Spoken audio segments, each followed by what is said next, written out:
C'est un monstre, elle est pire qu'Epstein. Elle a fait des choses bien plus graves que lui. Elle était vicieuse et diabolique, c'est elle qui tenait les rênes. Elle avait son argent et il avait ses contacts. Mais Ghislaine était bien plus intelligente qu'Epstein. Bonjour, elle est aujourd'hui la femme qui vaut 1 million de secrets et qui, en quelques mots, pourrait changer le destin de personnalités d'hommes puissants qui sont si longtemps restés dans son sillage. Parlera pas. Le procès de Ghislaine Maxwell, 59 ans, doit s'ouvrir officiellement le 29 novembre 2021 devant un tribunal de New York. Procès qui donne le vertige avant même qu'il n'ait débuté. Ghislaine Maxwell a été pendant des années la confidente, l'éminence grise et même la rabatteuse, selon les conclusions du FBI, du milliardaire pédophile Jeffrey Epstein. Elle est accusée d'avoir organisé et supervisé le recrutement de très jeunes filles entièrement dévouées au service de son mentor et de ses amis célèbres. Epstein s'est suicidé dans sa prison au mois d'août 2019. C'est donc Ghislaine Maxwell, courtisée par les plus grands et qui croupit désormais dans une cellule de 3 mètres carrés, qui va devoir rendre des comptes et s'exprimer à la place d'un Jeffrey Epstein dont le fantôme sera omniprésent au tribunal.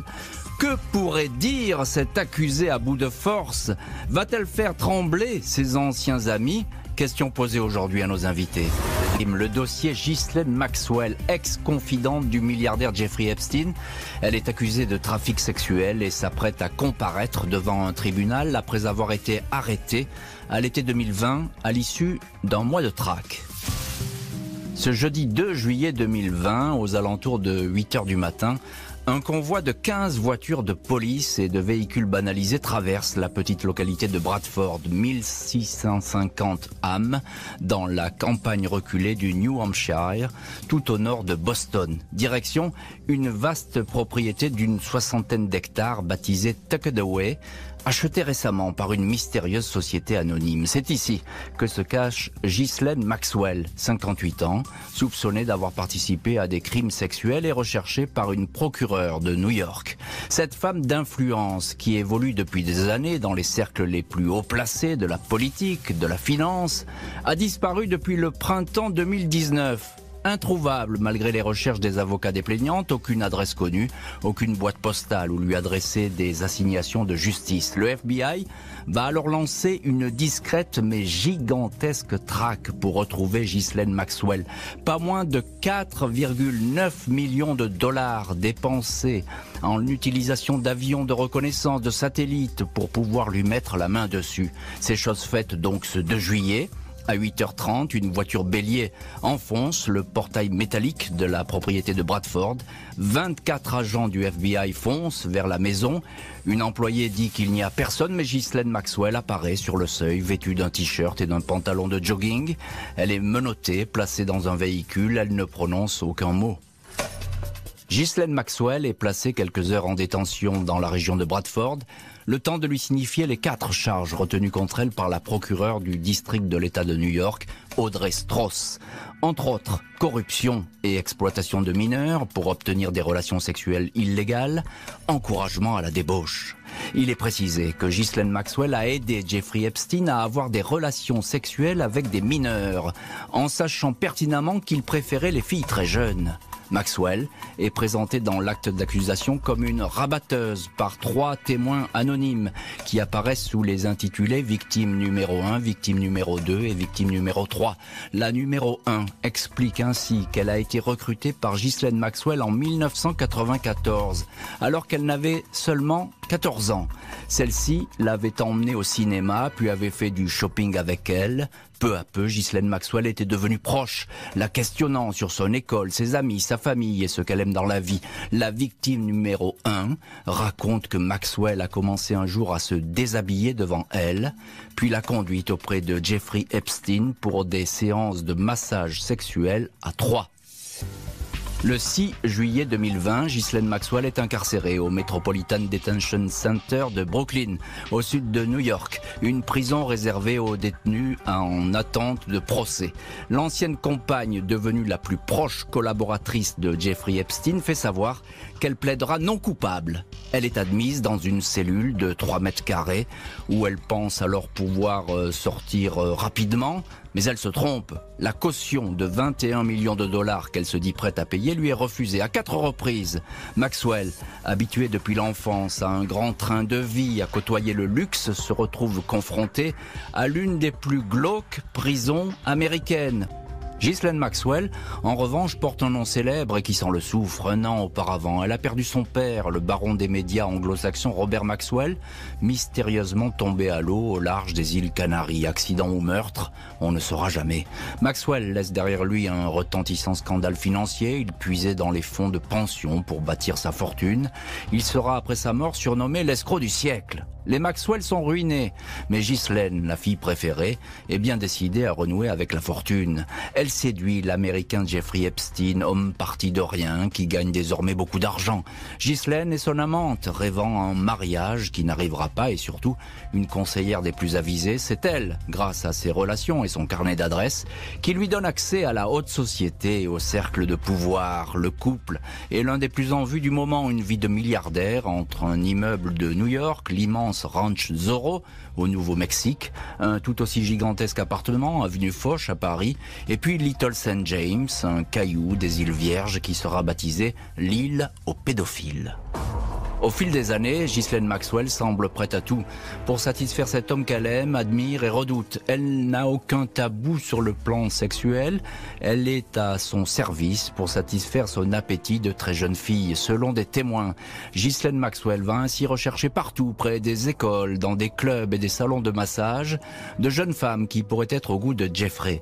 Elle les invite ensuite à prendre un verre dans l'une des propriétés du financier. Une plaignante indique avoir été ainsi amenée jusqu'au ranch du Nouveau-Mexique. Une autre raconte avoir été approchée par Lady Ghislaine en 1994 à Londres et avoir été contrainte à des relations sexuelles avec elle et le milliardaire. Ghislaine Maxwell aurait ainsi mis en confiance des dizaines de mineurs. La plus célèbre d'entre elles, Virginia Roberts, qui deviendra Virginia Giuffre, affirme avoir été recrutée par Maxwell à l'âge de 17 ans comme masseuse. Dans une plainte, elle décrit Ghislaine Maxwell comme la co-responsable d'un vaste réseau de trafic sexuel. Malgré la multiplication des témoignages, Ghislaine Maxwell ne va cesser de répéter qu'elle n'était pas au courant des frasques sexuelles imputées à Jeffrey Epstein.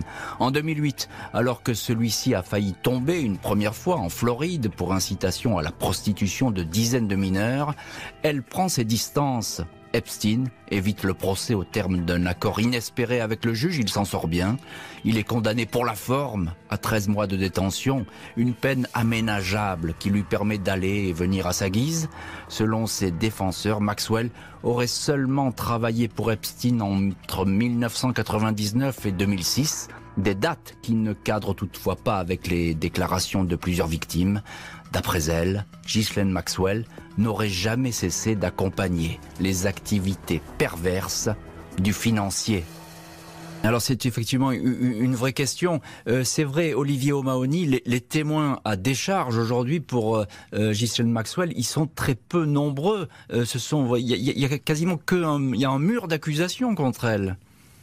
Il y a un mur d'accusation, mais le problème, c'est qu'effectivement, ce sont des accusations qui sont anciennes.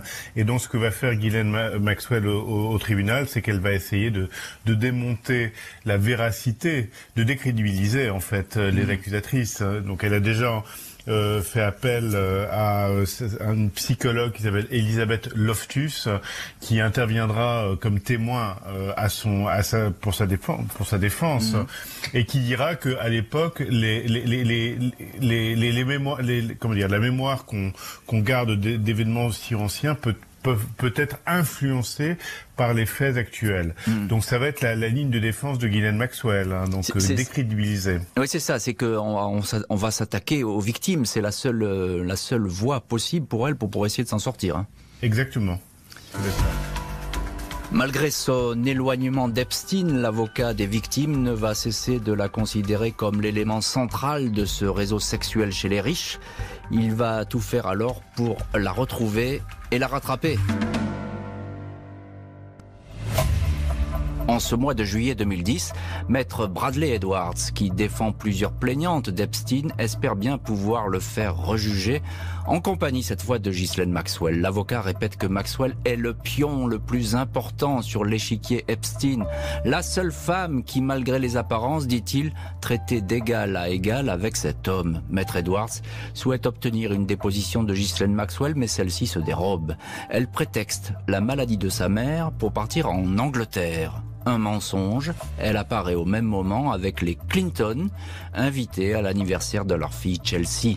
Il va falloir attendre 6 ans et l'insistance de Virginia Giuffre, la plus connue des victimes, pour que Maxwell témoigne devant des juges. Chose faite, les 22 avril et 22 juillet 2016. Elle proteste de son innocence. À propos des séances de massage pratiquées par des adolescentes, elle répond « Je ne sais pas de quoi vous parlez ». Elle ne se souvient pas d'avoir vu des sextoys chez Epstein, elle n'a jamais pratiqué de massage, elle n'était pas au courant des activités sexuelles de Jeffrey, etc., etc.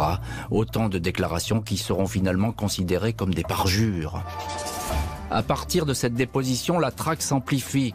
Outre le recrutement de jeunes filles, Ghislaine Maxwell est soupçonnée d'avoir mis en rapport une cohorte de personnalités avec Jeffrey Epstein, des hommes connus, profitant de séjours dans ses diverses résidences, se déplaçant dans ses avions privés en Europe et sur l'île de Little St. James. L'ancien président des États-Unis, Bill Clinton, a fait partie des invités du financier. Maxwell avait aussi ses entrées chez le prince Andrew d'Angleterre, accusé de rapports sexuels forcés par Virginia Giuffre à la fin du printemps 2019, le 6 juin. Et alors que la justice américaine vient tout juste de rouvrir le dossier Epstein, Ghislaine Maxwell rencontre le prince Andrew à Buckingham Palace. Le prince, sans convaincre, évoquera une rencontre de hasard. Ghislaine Maxwell participe alors à un rallye automobile avec d'autres célébrités, dont Paris Hilton, pour une œuvre de charité. On la voit 4 jours plus tard, 10 juin, en robe rouge à une soirée du Yacht Club de Monaco, puis elle disparaît. 1 mois plus tard, Epstein est arrêté. Une enquête donc qui n'a cessé de monter en puissance en visant Epstein, mais aussi, et c'est nouveau, Olivier O'Mahony, journaliste et correspondant aux États-Unis pour Paris Match, c'est nouveau, une enquête qui désormais se tourne vers Ghislaine Maxwell. Et oui, parce que Jeffrey Epstein est mort et donc... Pas encore à ce moment-là, Olivier. Il va mourir, mais avant même, dès que l'enquête s'ouvre sur Epstein, on met la pression sur elle. On met la pression, c'est effectivement les victimes, Virginia Giuffre qui l'attaque en justice, puis ensuite Ghislaine Maxwell répond en attaquant en justice. Et effectivement, à l'époque, on voit donc Ghislaine est en effet interrogé par la justice, et ce qui frappe dans les documents judiciaires de l'époque, c'est l'arrogance de Ghislaine Maxwell qui répond à peine aux questions des enquêteurs, qui sont pourtant des questions légitimes, mais qui, grosso modo, Ghislaine Maxwell leur répond que leurs questions sont stupides et déplacées à côté de la plaque. Et je dirais que c'est un petit peu ce qui risque de lui coûter très cher, cette arrogance à la barre, en tout cas. On va lui reprocher effectivement ses propos, on va même dire qu'elle a menti, que c'est un parjure.